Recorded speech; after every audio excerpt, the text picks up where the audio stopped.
$1 million might not be enough to retire with, and here's why. There are three things we need to look at to determine whether $1 million is going to be enough for you. And the first reason is that we need to adjust for inflation. $1 million back in 1930s is definitely not what we would consider $1 million today. Actually, $1 million back in the 30s would be equivalent to about $18 million today.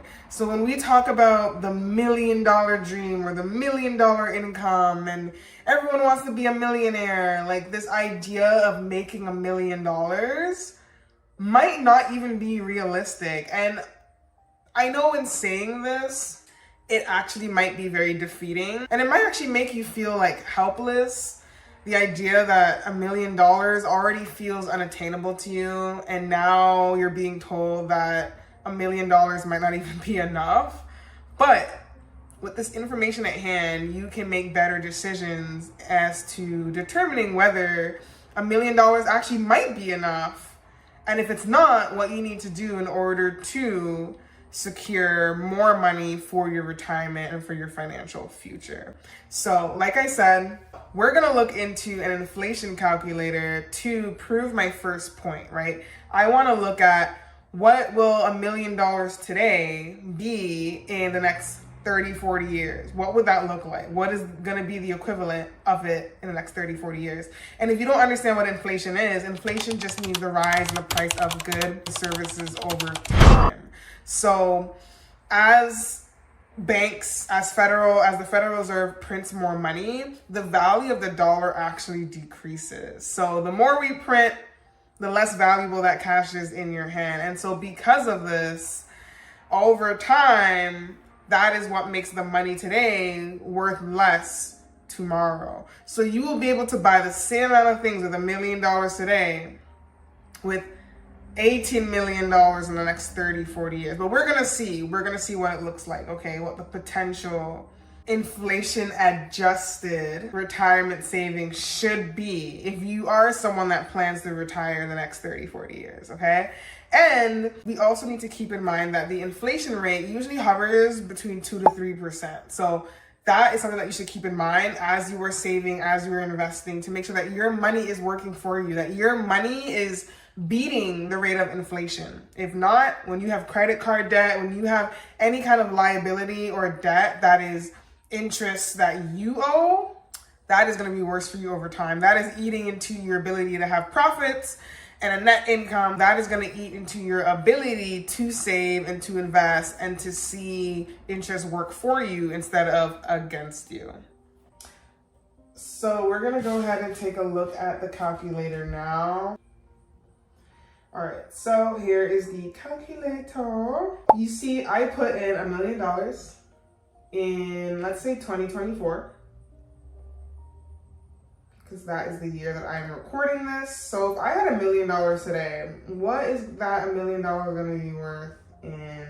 And let's assume like you're not saving any more money over time, you're not investing any more money after this initial $1 million, right? Like, we're just looking at the $1 million figure, not the compounded interest on your investments over time. So 20, 34, 44, 54, 64. 34, 64. So I'm gonna go. Sorry, I'm actually pretty bad at math as someone that is a wealth coach. So you'll see here that your $1 million in 2024 will be worth about 2.6. So that's more than half of a decrease in what you're able to purchase then in the future than you would have been able to purchase today, right? $2.6 million. So you will need $2.6 million to buy the same things that you would buy today with $1 million. Crazy, right? You would need more money to buy the same exact things. This is why we need to adjust for inflation. And then when you look down here, you'll see the graph and the chart of the value over time of the dollar. The value of the dollar goes up for what you could have purchased with it originally kind of goes down. You need more of that same type of cash or monetary value or currency in order to get the same thing that you would have bought today, if that makes sense. So that is the change in value, and that is at a projected rate of inflation of about 2.5%, okay? Like I said, inflation rate is usually between 2 to 3%. Let's see if there's anything else on this page. Not really. So, okay, we're done with that. I'm gonna pause it for now just in case I need to share my screen again. But that would be the primary thing that we need to be concerned about, right? If we're gonna determine whether $1 million is enough to retire with or not, we need to adjust for inflation. So if you think that $1 million is what you need 40 years from now, you're actually gonna need twice as much more money. You need to ensure that what you are saving and investing in today is going to surpass the $1 million mark, because as we saw, you will have to spend more money in order to buy the same things. So let's make sure that we're adjusting for inflation when we are calculating our retirement budget. And now the second thing that we're gonna have to look at is, what is your yearly spending gonna be like? What does your salary look like? So when I say salary, I mean the salary that is being paid to you back by your investment. So once you hit 65, usually that is like the age of retirement, if we're doing this in a very traditional, orthodox sense. And I know a lot of people are starting to look at alternative ways of retiring. Some people never want to retire. So I'm not speaking to you guys. I'm speaking to the people that maybe you have your regular 9 to 5, or you do have a business that makes a lot of money and you were putting money aside to never work ever again after a certain point or age in your life, right? And usually this age is 65. It could be before, it could be later, but let's take the example of 65 years old. So let's say you have $1 million at 65.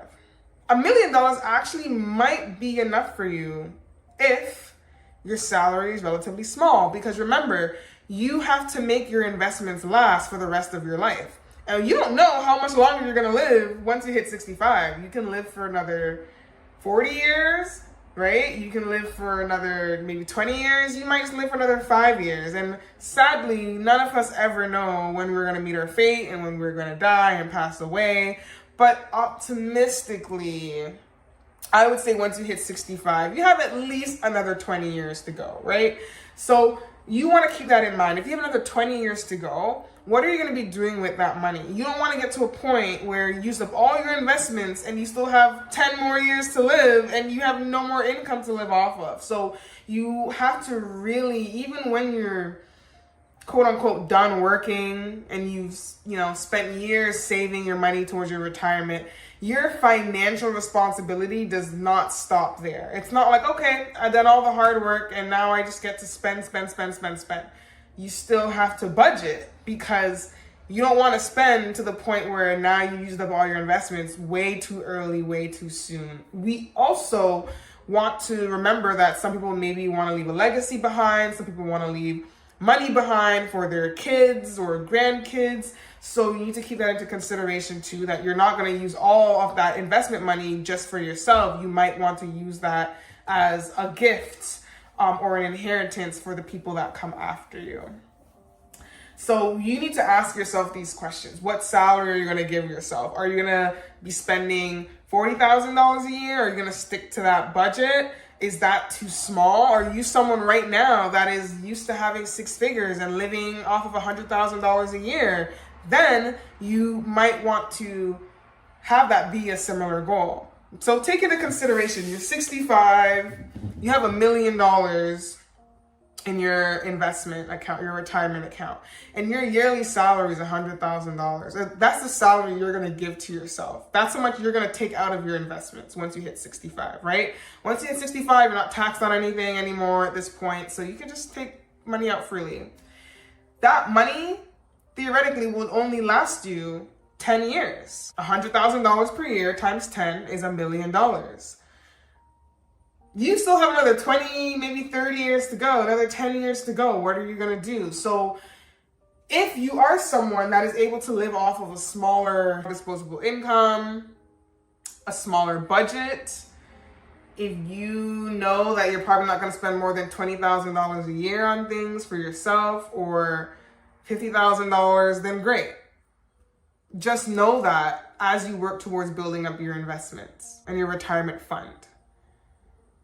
Because I don't want you to get to a point where it's too late, too bad, and now you have to go back out there and hustle some more so that you can ensure a good enough income in your retirement years when you were supposed to be resting, relaxing, and not working at all, right? So if you do decide to be working a little bit once you're retired, maybe part-time or sporadically, then you might have some, additional disposable income coming in.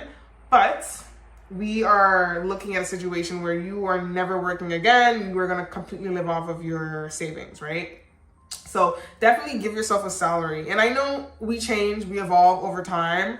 You may be someone in your younger years that, tends to spend a lot. And I feel like as I've gotten older, I've actually been spending less. I feel like I've realized less of the need for things that I once saw important, So like fleeting material possessions, way less important to me now than, some of the things I was prioritizing in my earlier years, makeup and clothes. And as I get older, I'm prioritizing more experiences and wanting to create lasting memories with friends, family members. I like to travel. So those are things I'm putting most of my money into. So for myself, when I'm thinking of my retirement, I need to at least have enough money set aside to travel throughout the year. Whether that's a couple times, whether that's a different country per month, who knows? But I know that is something about me that most likely is not going to change, right? So you have to identify the things that you value that is most likely not going to change by the time you hit your retirement. Some things will, your priorities will change, your interests will change, but I think travel is something I would still love to do. I may not be doing it as frequently, but it is something that I would prioritize. And the last thing that we need to be mindful of and to look at is healthcare costs, because we are living longer and longer. I would say if you want to look at the beginning of the 19th century, the average lifespan was 40 years old. That almost doubles when we look at the life expectancy today on average of the world is 73 years. So from 40 to 73 within a couple hundred years has doubled. That is a huge jump, right? And so we want to be mindful of that when we are accounting for our retirement and how much we need to save, because we are living longer, our money has to last longer. Money has to look long. Our money got to be long. So keep that in mind. You will need to save maybe more than $1 million if you are not going to be able to get by off of $1 million in 30, 40, 50 years after you retire. What if you are 65 and you live till 110? We got to account for medical bills, because most likely your body's going to be breaking down. You're going to be taking some kind of drug. You're going to need whatever supportive equipment to help you get around. You're going to need, additional medical support and assistance. You might be shifting into living in a long-term care home or a nursing home. So that also costs money. So you're probably going to need a lot more than $1 million. I know this is tough to swallow. All of this is tough to swallow. Me saying this right now, I'm having like a mini panic attack, an existential meltdown, because it really shouldn't have to be this way, And I think the only way outside of this, within a capitalistic framework, is to continue working. And I think that most people, we need to redefine what retirement looks like and realize that we might have to continue working. We might have to be okay with not having a full retirement that looks like never working ever again in your life. And some people may argue that they never want to do that. Some people love to work. They love their job. They love what they do. And if they can do it until the day they die, they will do it. Some people, not so much. So I think it's a question of not working. What type of work will you be doing in that age? What would that look like? Are you running your own business? Are you still working for someone, an employer? How will you be making money? And so this means that you will have to adjust your lifestyle expectations, right? How much you're going to be spending, what's the salary that you're going to be giving yourself. You might need to be super frugal during your retirement years. If you have the opportunity to save as much as you can now, if you're making the 6 figures now, I would be putting as much money as you can into your investments, right? And these are things that a lot of us aren't thinking about until it's too late. And with the way that the world looks like today, the economy looks like today, it's only going to get worse and worse and worse. Now, I have other videos. I actually have a video that I recorded on capitalism and the detriments of capitalism, both the benefits actually, the pros and cons of capitalism, just to educate yourself a bit more as to why the system exists and how we should start to re-envision a better economic future for all, because capitalism is broken. Even me sharing with you the ways in which you can set yourself up for success in your retirement, I don't even know if it's going to be realistic for me, you know? And I think a lot of us are realizing that this system is not working for us anymore. And so if you want to hear a fresh perspective on how capitalism was supposed to be purposeful and how it became corrupted and what we might need to do to move forward, definitely you're going to want to check out that video. I really speak from my heart in that video. I really hope that that video gets a lot more views somehow, maybe through me directing you to that video and this video. But I think it's a message that everybody needs to hear, because this system is been broken. It's been broken for a long time. It was created and is rooted in divisiveness. It is a divisive system. It was always built on the notion of competition and being successful based off competition. And I think healthy competition can be okay, but at what point does competition become unhealthy? And that's what our capitalism looks like today. We are subconsciously taught to pit everyone against one another, to choose sides, that if you don't get there first, someone else will take your spot. It's a dog eats dog world. Everyone is out for themselves. That is what capitalism is. And so we need to reinvent that. We need to re-envision. We need to start having conversations about what capitalism can look like moving forward. But until then, if everyone wants to remain asleep, this is one of the ways in which you can set yourself up financially to be prepared for your retirement as best as you possibly can. You may not get to the goal point that you want, but at least try your best to work towards it. You can't say that you didn't try. And also toy with the idea that maybe we're not meant to never work ever again. You know, I think that we as humans find joy in doing purposeful work. Once we find out what that is, you know, to be of service, whether you get paid for it or not, we're all here to be of service to one another. So the idea of work and meaningful work is something that we also have to have another conversation around, and maybe not waiting till you're 65 to retire. I took a gap year back in 2020, one of the best decisions I ever made. And it did kind of set me back a little bit in terms of my savings and my investments goals, because I had to use my savings to kind of take some time off that year. But it was one of the best things that I ever did for myself. It allowed me to take a step back, to reflect, to pivot, to get more clear as to which direction I wanted to take once I started working again.